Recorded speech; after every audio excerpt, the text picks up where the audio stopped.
નમસ્કાર વિદ્યાર્થી મિત્રો, આજે આપણે દેખીશું ધોરણ 5 અંગ્રેજી યુનિટ 3 નેચર ગોડ્સ ગિફ્ટ। અહીંયા આપણે દેખીશું તો એક પોયમ આપેલી છે, ગુડ મોર્નિંગ। તો એ પોયમનો તમારે દેખવાની છે। ત્યારબાદ આપણે પોયમના પ્રશ્નો દેખીએ। પહેલો આપ્યું છે, find the rhyming words from the poem. Rhyming words એટલે કે જેનો એન્ડિંગ સાઉન્ડ સરખો હોય તેને રાઇમિંગ વર્ડ્સ કહે છે। પહેલું છે સન, તો એનો રાઇમિંગ વર્ડ્સ છે રન, ટ્રીઝ તો બીઝ, ડે તો અવે, ટુ તો યુ। ત્યારબાદ આપણે દેખીશું મેચ એ વિથ બી, તો આપણે ઓપોઝિટ વર્ડ દેખવાના છે। અહીંયા મોર્નિંગનો ઓપોઝિટ છે ઇવનિંગ, તો સી, અવેક તો અસ્લીપ, ડી, ડે તો નાઇટ, એ, રાઇટ તો લેફ્ટ, ઈ, અપ તો ડાઉન, બી। ત્યારબાદ સ્ટોરી આપેલી છે, સ્ટોરી આપણે દેખીશું। તો સ્ટોરી તમારે વાંચવાની છે મિત્રો। ત્યારબાદ સ્ટોરી આપી છે a magic garden, A story તમારે વાંચવાની છે। સ્ટોરી ઉપરથી આપણે પ્રશ્નો નીચેના દેખીશું। તો પહેલું છે read the sentence and write true or false, ખરું કે ખોટું લખવાનું છે। પહેલું છે the magic garden was in a society, તો મિત્રો તમને ખ્યાલ હશે સ્ટોરી ઉપરથી કે સોસાયટીની અંદર મેજિક ગાર્ડન નહોતો પરંતુ સ્કૂલની અંદર હતો, એટલે ફોલ્સ। બીજું છે the flowers danced and sang happily, તો true. Poppy loves the dear little ones the most, true. ચોથું છે flowers came out laughing and singing, તો ફ્લાવર્સ કેમ આઉટ, ફ્લાવર્સ નહીં પરંતુ children came out laughing and singing માટે false. પાંચમું છે the magic garden had fairies too, તો true. આગળ દેખીશું આપણે આન્સર ધ ક્વેશ્ચન। આપણે સ્ટોરી દેખી, એના ઉપરથી પ્રશ્નોના જવાબ આપવાના છે આપણે। Vote was the name of the school, તો the school name was CM Desai Vidyalaya. Name 5 flowers grown in the magic garden, the flowers names are poppy, sunflowers, rose, marigold, pansy। ત્રીજું છે what were the fairies dresses made of, the fairies dresses made of flowers। ચોથું છે how was the magic garden that night, the magic garden was quiet that night। પાંચમું છે why did the flowers love the little children, the flowers love the little children because the little children bring their watering can and water it thirsty roots they dig ground well। આગળ દેખીશું તો trees વિશે, અલગ અલગ tree વિશે અહીંયા આપેલું છે। Ashoka tree, નીમ tree, people tree, તુલસી, બિલ્વા। તો એના ઉપરથી આપણે ખાલી જગ્યા પૂરવાની છે હુ એમ આઈ, હું કોણ છું તે શોધવાનું છે તમારે। I maintain the blood sugar, તો તમે આગળ દેખ્યું હશે તો Ashoka tree. I purify blood, તો peepal tree. People use my twigs to clean teeth, તો neem tree. I help to relieve cough and cold, tulsi. My leaves help to heal cuts and wounds, એટલે bilva trees.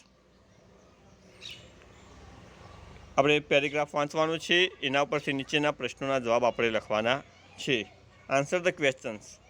પહેલું છે what is the harmful to us, તો ફકરાની અંદર તમે દેખ્યું હશે તો plastic is harmful to us. Name any 3 plastic items we can use every day, તો we can use every day plastic bags, bottles and cups. ત્રીજું છે what can we use instead of plastic bags, તો we can use jute bags, paper plates and steel bottles। Why should we say no to plastic? Because plastic is very harmful to us। પાંચમું છે we should throw plastic waste here and there, તો આપણે જો તો નાખવું ન જોઈએ તો માટે ફોલ્સ। અહીંયા ચિત્ર આપેલું છે, ચિત્રનો તમારે અભ્યાસ કરવાનો છે। ત્યારબાદ નીચેના પ્રશ્નોના જવાબ લખવાના છે। How many chicks can you see? તો મરઘીના બચ્ચા આપણે 3 દેખાય છે ચિત્રની. I can see 3 chicks. બીજો પ્રશ્ન છે what is the colour of the flowers? ફૂલનો કલર દેખ્યો છે, પિંક કલર છે. The flowers colour is pink. ત્રીજું what is the sheep doing? આપણે ચિત્રમાં દેખ્યું હતું ધ શીપ ઇઝ જમ્પિંગ. ચોથું છે who is riding on the sheep? તો the rabbit is riding on the sheep. પાંચમું છે what do you like in the picture? આ પ્રશ્નનો બધાને અલગ અલગ જવાબ પણ હોઈ શકે, કારણ કે દરેકની અલગ અલગ પસંદ હોઈ શકે. તો મેં જવાબ લખ્યો છે I like sheep and rabbit in the picture. ત્યારબાદ અહીંયા એક ટેબલ આપેલું છે. ટેબલ ઉપરથી આપણે નીચેના પ્રશ્નોના જવાબ આપવાના છે. નિકેત અને કૃણાલ વિશે આપેલું છે.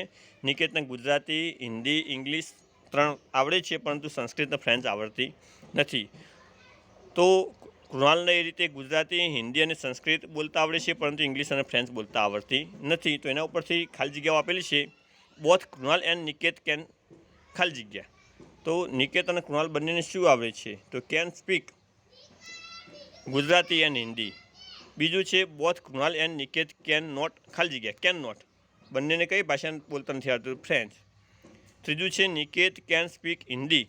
નિકેત હિન્દી બોલે છે, પરંતુ કંઈ બોલતો નથી. તો નિકેત હિન્દી બોલે છે, પરંતુ સંસ્કૃત અને ફ્રેન્ચ બોલતો નથી. ચોથું છે Krunal can speak Gujarati but he can not speak English and French. પાંચમું છે Niket can speak Gujarati, Hindi and English. છઠ્ઠું છે Krunal can speak Gujarati, Hindi and Sanskrit. સાતમું છે Niket can not speak Sanskrit and French. આઠમું છે Krunal can not speak English and French. ખાલી જગ્યાઓ આપેલી છે. Fill in the blanks using the most appropriate option. યોગ્ય ઓપ્શન વડે પૂરવાનું છે. Today is Sunday. આજે રવિવાર છે. હાર્દિક ખાલી જગ્યા મીટ હિઝ બેસ્ટ ફ્રેન્ડ. રવિવાર છે એટલે મળશે, તો મે આવશે. It's heavy traffic. ટ્રાફિક છે, તેથી આકાશ ખાલી જગ્યા ગેટ લેટ. મોડું થશે, તો મોડું થઈ શકવાની શક્યતા છે, તો may. Aditya is late. Aditya late છે. હી ખાલી જગ્યા catch the train.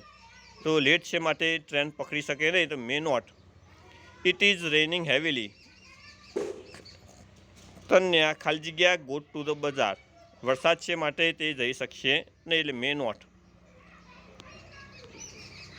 Traffic lights તમે મિત્રો દેખી જશે. રેડ કલર હોય એટલે સ્ટોપ હોય, યલો હોય એટલે વેઇટ તૈયારી જ હોય, અને ગ્રીન લાઇટ થાય એટલે આપણે જવું જોઈએ. એના ઉપરથી પ્રશ્નોના જવાબ આપવાના છે. મસ્ટ અને મસ્ટ નોટ વડે ખાલી જગ્યા પૂરવાની છે. પહેલી દેખીશું વી ખાલી જગ્યા be alert when yellow traffic light is on. Yellow light થાય ત્યારે આપણે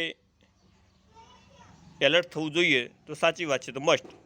બીજું વી ખાલી જગ્યા drive when the red traffic light is on. Red traffic light ચાલુ હોય ત્યારે આપણે ડ્રાઈવ કરવું ન જોઈએ, તો મસ્ટ નોટ. ત્રીજું છે વી ખાલી જગ્યા drive or vehicles when green traffic light is on. Green traffic light હોય તો આપણે જવું જોઈએ, તો must. Make the sentence with the help of the given word table. તો આપણે દેખાય સીટ પ્રોપરલી, તો લક્ષ્મણ શુડ સીટ પ્રોપરલી. પછી સાઉટ. સાઉટ બૂમ ન પાડવી જોઈએ, મનસુખ શુડ નોટ સાઉટ. ત્રીજું છે પુશ ઇચ અધર. ધક્કા ન મારવા જોઈએ, we should not push each other. ચોથી વેઇટ ફોર અવર ટર્ન. તો Lakshman should wait for our we should wait for our turn. Listen to the driver. તો we should listen to the driver. આગળ છે stand in the moving bus. તો આપણે ઊભા રહેવું ન જોઈએ, તો we should not stand in the moving bus. આગળ છે always follow the bus rules. તો આપણે બસના રૂલ્સ ફોલો કરવા જોઈએ, તો we should always follow bus rules.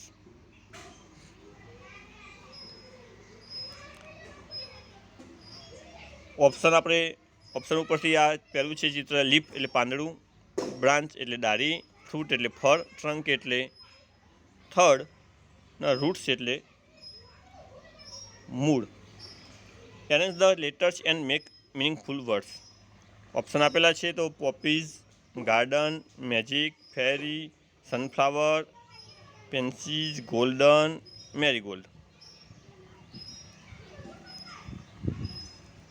આગળ देखिए तो बर्ड्स विषे ट्रीज, फ्लावर्स, इंसेक्ट એના નામ લખવાનું. બર્ડ્સમાં સ્પેરોટ, સ્પેરો, બીજા પણ તમે લખી શકો છો.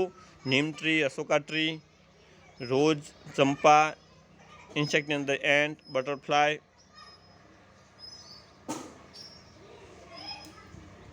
અહીંયા કોઈ પણ છોડ વિશે અથવા ઝાડ વિશે લખવાનું છે. તુલસી વિશે લખ્યું છે તો તુલસીના ફાયદા તમે બીજું પણ લખી શકો છો. એનો ગ્રોઈંગ ચાર્ટ તો જૂન મહિનાની આપણે વાવ્યો હોય તો કઈ રીતે વિકાસ થયો એના વિશે લખ્યું છે. તેનો તમે અભ્યાસ કરજો અને તમારી રીતે બીજા ઝાડ વિશે પણ અથવા છોડ વિશે પણ તમે લખી શકો છો. થેન્ક યુ મિત્રો.